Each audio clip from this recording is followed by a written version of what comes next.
Olá, então, se você tem duas barras, tá? E uma é de um material muito mais forte que o outro, isso significa que ela vai ser mais resistente? Bom, vamos imaginar então primeiro uma chapa metálica, certo? Uma chapa metálica normal, fina, tem uns 3 centímetros de espessura aqui, certo? E nós vamos testar ela. Como que vamos testar? Vamos imaginar que ela esteja comprimida, beleza? Bom, então o que eu vou fazer? Eu vou pegar ela aqui e apertar com a mão apenas, beleza? Só o esforço que eu consigo fazer com as minhas mãos, certo? E se eu apertar ela, ela flamba, tá? Ou seja, esse aço aqui, pelas propriedades aqui dessa barra aqui, não foi suficiente para resistir aos esforços que eu pedi, beleza? E agora, se eu pegasse um pedaço de papel, papel é muito mais fraco do que o aço. E realmente, a resistência do papel é menor do que o aço, tá? Porém, se eu fizer ele numa seção diferente, por quê? Porque essa barra tem uma seção reta, tá? Ela é bem fina e ela é larga, né? Se eu fizesse agora esse pedaço de papel aqui em um tubo, tá? E curto, será que ele vai ser mais resistente? Bom, vamos tentar. Vou apertar com toda a força que eu tenho nas mãos, tá? E eu não consigo falhar ele, tá? Eu não consigo apertar ele até a falha.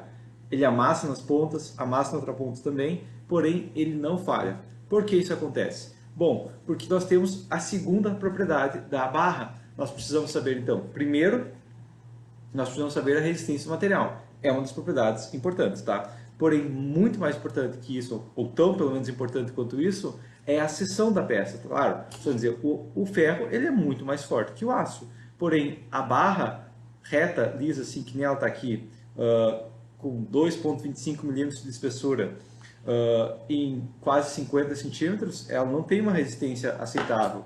Já, por quê? Porque ela é muito esbelta.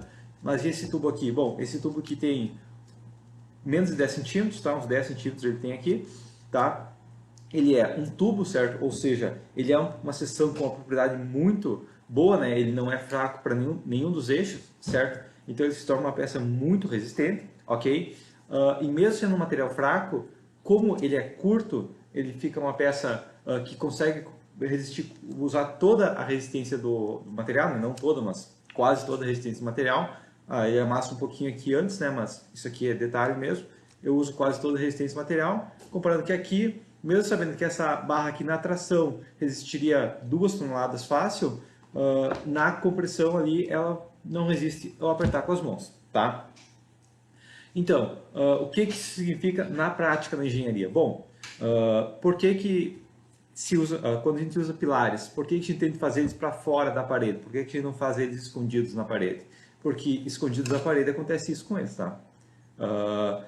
Dá para fazer, tá? Se você quiser um sobrado, uma casa, talvez esconder na parede seja suficiente. Porém, quando a gente está falando de muitos andares, isso aqui vai acontecer, tá? Então, na prática, os pilares tendem a ser mais quadrados. Qual que é a seção mais resistente de uma peça em compressão? É um tubo, tá? Por isso que eu já fiz esse teste comparando a um tubo de papel, tá? Isso aqui é papel, certo? Não tem nada especial nesse papel, papel comum mesmo, tá? Sulfite que você compra em sulfite, papel comum de escritório, tá? Compra em qualquer livraria e consegue resistir um esforço que aquela barra não conseguiu. Por quê? Porque o tubo é uma seção muito resistente, tá? Ele não tem para onde falhar. Por quê? Porque quando a gente tem uma peça em compressão, ela vai falhar para o eixo mais fraco, certo? O tubo, os dois eixos dele são igualmente fortes, tá? Ou seja, ele vai acabar falhando no eixo forte. E para falhar no eixo forte, precisa uma carga muito elevada, certo? Então, quando você está trabalhando com uma peça em compressão, o mais importante é a redução da esbeltez, certo? A esbeltez no eixo fraco. Ou manter os dois sentidos com uma esbeltez quase igual, certo? Sabendo isso então, vamos calcular várias seções e descobrir as propriedades delas, certo? Bom, vamos analisar aqui perfis metálicos, tá? Porém, vai funcionar a mesma informação para peças de concreto ou peças de outro material que você trabalhe, madeira ou qualquer outro material, certo? Primeira coisa então, uma seção retangular, certo? Uma seção com 8 milímetros por 5 centímetros. seria uma barra, nomenclatura de obra, né, 5,16 por 2 polegadas, certo? Bom, essa barra tem um raio de geração no eixo fraco, que é o que nos importa, né? Porque mesmo que ela tenha um raio de geração maior no outro eixo, ela vai falhar muito antes no eixo fraco, certo? Ela tem um raio de geração de 2,3 milímetros, certo? Ou seja, é uma esbeltez muito baixa. Então, sabendo isso, vamos para a próxima barra, certo? Bom, próxima barra então é um tubo redondo, uma barra redonda, certo? Com 22 milímetros de diâmetro, certo? Ou seja, uma barra redonda 7/8 de polegada, beleza? Que nomenclatura de aço mecânico é em polegadas, certo? E ela tem um raio de geração de 5,5 milímetros, tá? Mais que o dobro dessa barra chata, certo? Então, uma peça redonda já é muito mais forte que uma peça chata, comprida e fina, né? Sabendo isso, então, vamos para a próxima. Bom, próximo de 3 kg, nós temos o quê? Nós temos uma cantoneira 1 3/4, certo? Por 3,16, um pouquinho mais que 3 kg, certo? E o raio de geração mínimo, né? Ou seja, nem no eixo forte, nem no eixo fraco, mas seria aqui, né, em torno dessa pontilhado, né? Então, flambado na diagonal, que cantoneiras flambam na diagonal, é de 0,89 centímetros, desculpa. 8,9 milímetros, 0,89 centímetros. Bem maior do que uma seção redonda ou retangular, certo? Por quê? Porque quanto mais próximo de um tubo, certo? Maior o raio de geração. E quanto mais largo, maior o raio de geração, certo? Uma cantoneira, na verdade, ela é meio tubo quadrado, certo? Porque se eu juntar 2 pedaços de cantoneira, eu formo um tubo. Então, eu já tenho meio tubo, já tenho um raio de geração maior, certo? E agora? Bom, agora um perfil U estrutural, certo? Um perfil U simples, ou seja, uma chapa com 2 dobras, tá? Se for laminado ou dobrado, não tem diferenças significativas, certo? A ponta ali é um canto vivo, mas a diferença não é considerável, beleza? Bom, próximo de 3 kg, então, nós temos aqui 3,06, né? Ou até aqui 3,01, certo? Então, um perfil 75-38 com uma chapa 265, uma chapa 12, como é chamado, né? Tem um raio de geração agora chamado de I ao invés de R, mas a nomenclatura não importa, de 2,95 no eixo forte e 1,26 no eixo fraco, certo? Então, um perfil U sendo já 3/4 de um tubo, certo? Então, um perfil U aqui, se eu colocar uma chapa aqui, ele vira um tubo, já tem um raio de geração de 1,26, beleza? Já é maior do que a cantoneira, que não chega a nem a 1, certo? 1,26 centímetros, então, beleza? Um perfil U enrijecido, que é mais próximo ainda de um tubo, certo? Por quê? Porque ele é o U, né? Só que dobrado. Se eu tivesse mais isso aqui de chapa, já seria um tubo, beleza? Então ele já está bem mais próximo de um tubo, certo? E o que a gente tem próximo de 3 kg? Nós temos o 75-40-15 na chapa 2,25, ele tem 2,99 kg, tá?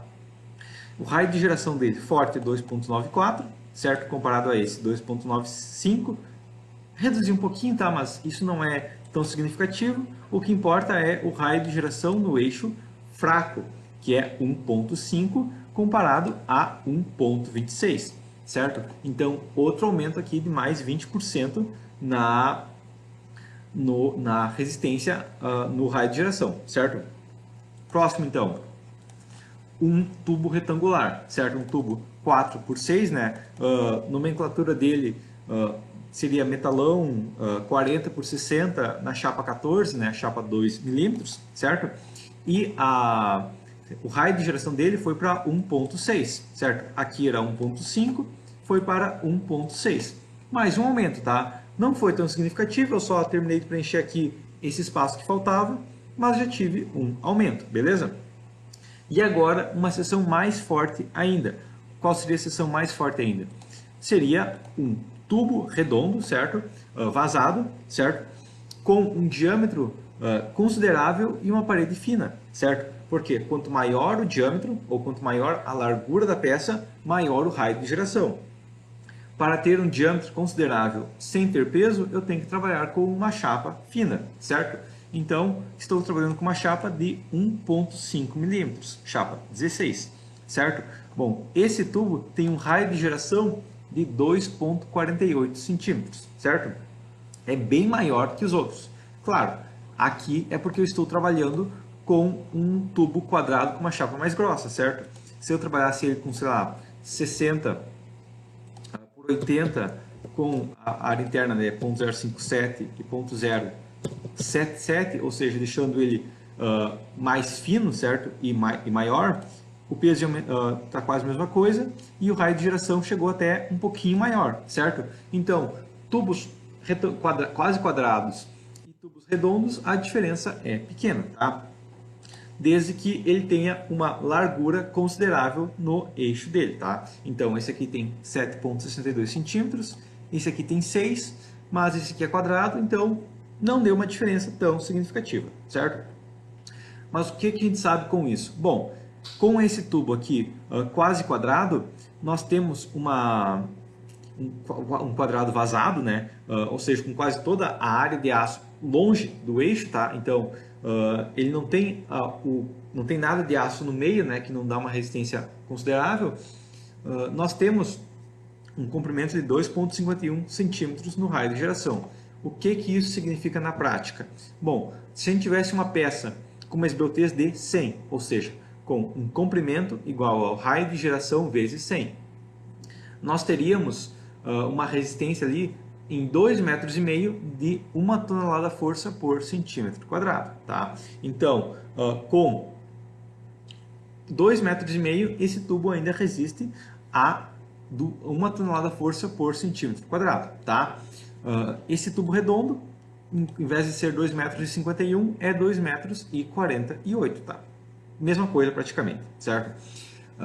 Esse perfil U enrijecido, até 1,5 metro, tá? Já é bem menos. Mas, ainda assim, é um comprimento aceitável.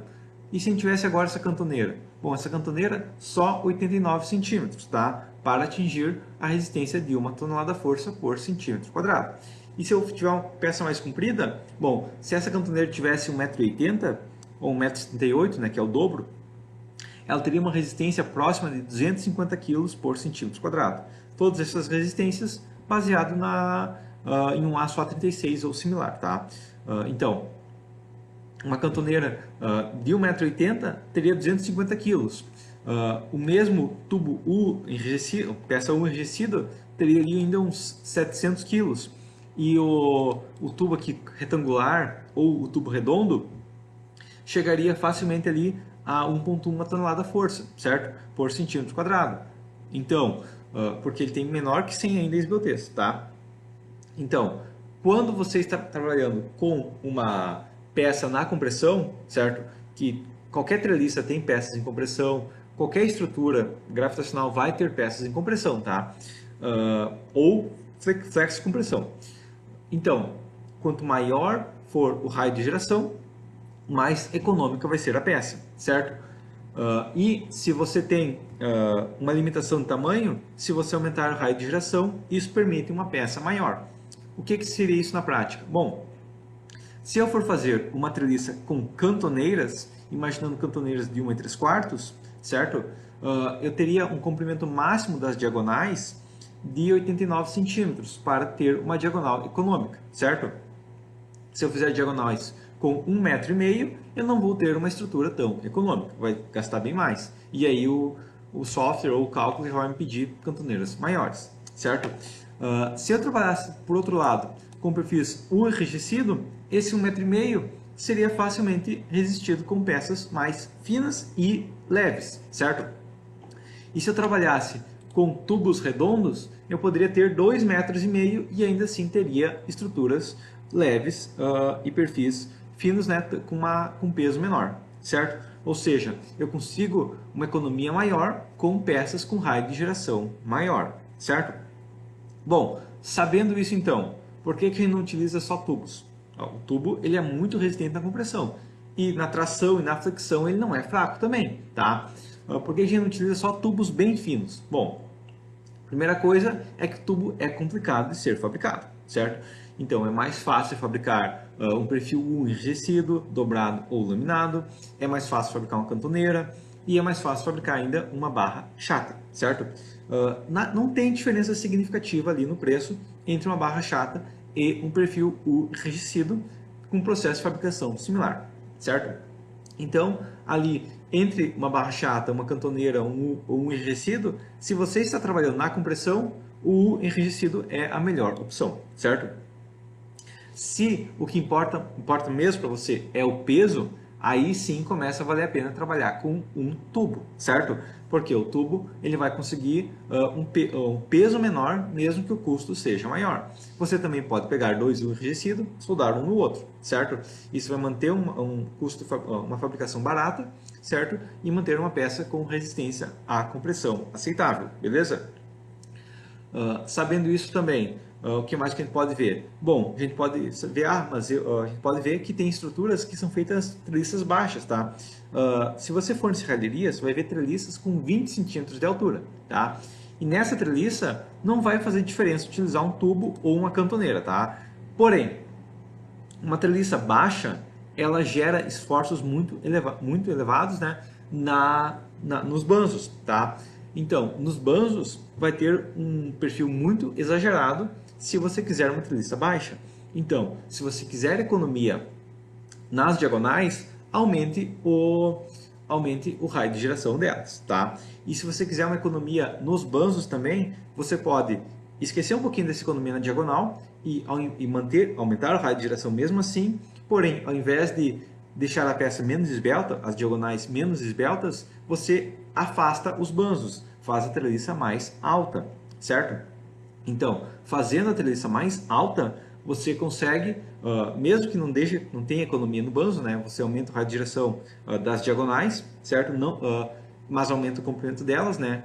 Mantendo a esbeltez, mas você tem economia nos banzos, porque daí os banzos vão ter um esforço menor, tendo uma força de tração ou compressão menor nos banzos, você consegue uma economia considerável neles, tá? Você consegue diminuir o espessor de chapa, diminuir a largura, tudo mais, tá? E se você não pode utilizar o enrijecido nos banzos, tá? Porque às vezes é complicado, dependendo do seu método executivo, você pode fazer o enrijecedor, ao invés de ser para dentro, né? Você pode colocar enrijecedores aqui nas pontas para fora, certo? Gerando uma cartola. Ainda assim, não é a mesma coisa que um enrijecido. Deixou de ser meio que um tubo, tá? Porém, você consegue uma resistência considerável.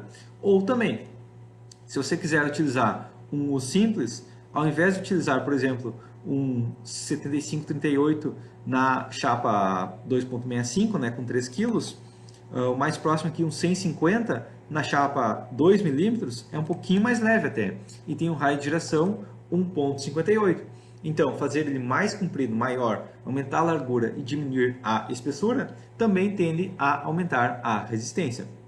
Claro, respeitando também o limite, né?